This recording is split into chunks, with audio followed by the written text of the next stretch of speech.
Olá, queridos irmãos, vamos continuar com o nosso devocional, olhando agora para o capítulo 2 da carta de Paulo aos Colossenses, do capítulo 2, versículo 1 até o versículo de número 5, nós vamos ler. Esse trecho é um trecho muito pessoal, né? Paulo, então, abre um pouco o seu coração e se expressa para os irmãos da igreja de Colossos de uma forma muito pessoal. Vamos ler o que o apóstolo Paulo diz. Diz assim: Gostaria, pois, que soubesses quão grande luta venho mantendo por vós, pelos laodicenses e por quantos não me viram face a face, para que o coração deles seja confortado e vinculado juntamente em amor, e eles tenham toda a riqueza da forte convicção do entendimento para compreenderem plenamente o mistério de Deus, Cristo, em que todos os tesouros da sabedoria e do conhecimento estão ocultos. Assim digo, para que ninguém vos engane com raciocínios falazes, pois embora ausente quanto ao corpo, contudo em espírito estou convosco, alegrando-me e verificando a vossa boa ordem e a firmeza da vossa fé em Cristo Jesus. Como nós dissemos na introdução, essa foi uma igreja que não foi plantada pelo apóstolo Paulo, nem essa igreja, nem a igreja de Laodiceia.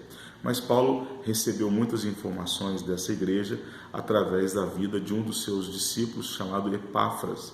E Epáfras, então, conta ao apóstolo Paulo as lutas, as dificuldades que essa igreja estava enfrentando. Uma das dificuldades que eles estavam enfrentando é que, de forma muito sorrateira, adentrou no meio da igreja uma heresia que tentava diminuir a obra de Cristo Jesus, aquilo que Cristo Jesus tinha feito na cruz do Calvário. Essa heresia, também conhecida como uma espécie de proto-gnosticismo, ou seja, o começo de um gnosticismo, ela dizia que Jesus não era de fato o Filho de Deus, mas que Jesus era apenas mais um ser evoluído, como se fosse uma criatura especial, né? Mas não era de fato o Filho de Deus. E eles diziam, portanto, que se as pessoas quisessem de fato ter comunhão com Deus, elas deveriam também fazer obras no sentido de rituais, de cerimônias, de mortificação do corpo, através de aqueles chicotes, como a gente vê, aqueles flagelos, né? E as pessoas deveriam fazer isso, porque se elas fizessem isso, elas iriam mortificar a carne, e à medida que elas fossem mortificando a carne, o espírito iria evoluindo e elas então teriam mais contato com a divindade. Tudo isso visava negar a eficácia do sacrifício de Cristo na cruz do Calvário. E aqui, quando Paulo escreve, nesse momento ele de forma pessoal fala: olha, eu tenho mantido uma luta muito grande em favor de vocês. Essa luta ela tem dois âmbitos, né? Um primeiro âmbito é o da oração, da batalha espiritual. Paulo estava orando constantemente por essa igreja, estava pagando o preço de oração por esses irmãos, buscando sempre diante de Deus que esses irmãos fossem revigorados e fortalecidos na fé.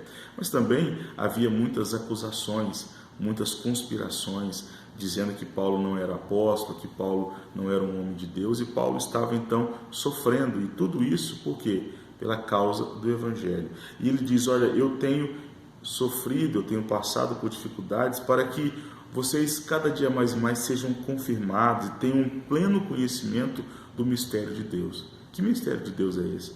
Cristo Jesus. Cristo que se revelou. Aquilo que foi dito lá no Antigo Testamento. Aquilo que foi profetizado, que viria um Messias, um Salvador, aquele que teria uma nova aliança, que transformaria o coração das pessoas, que reuniria não apenas os judeus, mas o povo de Deus na face da terra, de todas as tribos, línguas e nações. Esse grande mistério, essa grande profecia do Antigo Testamento havia se cumprido tudo em Cristo Jesus. E era esse Cristo Jesus que Paulo estava anunciando aos irmãos, mesmo no meio das dificuldades. E aqui ele diz no versículo de número 4: eu digo isso para que ninguém vos engane com raciocínios falazes. A ideia aqui é de sofisma. O que é um sofisma? Um sofisma era basicamente o ato praticado pelos sofistas gregos, que era aparentemente embrulhar uma mentira, uma falsidade, numa capa de verdade. Portanto, eles tinham uma grande capacidade de oratória, de produzir alguns argumentos que eram mentirosos, mas de uma forma verdadeira, embrulhada com uma verdade. Isso Paulo chama de um grande perigo.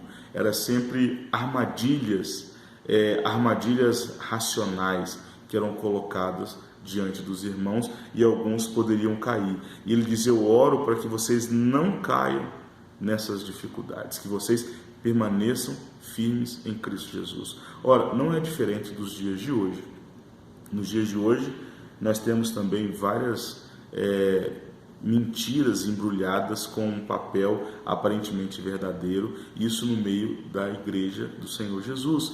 São as falsas doutrinas, as heresias que são propagadas no nosso meio.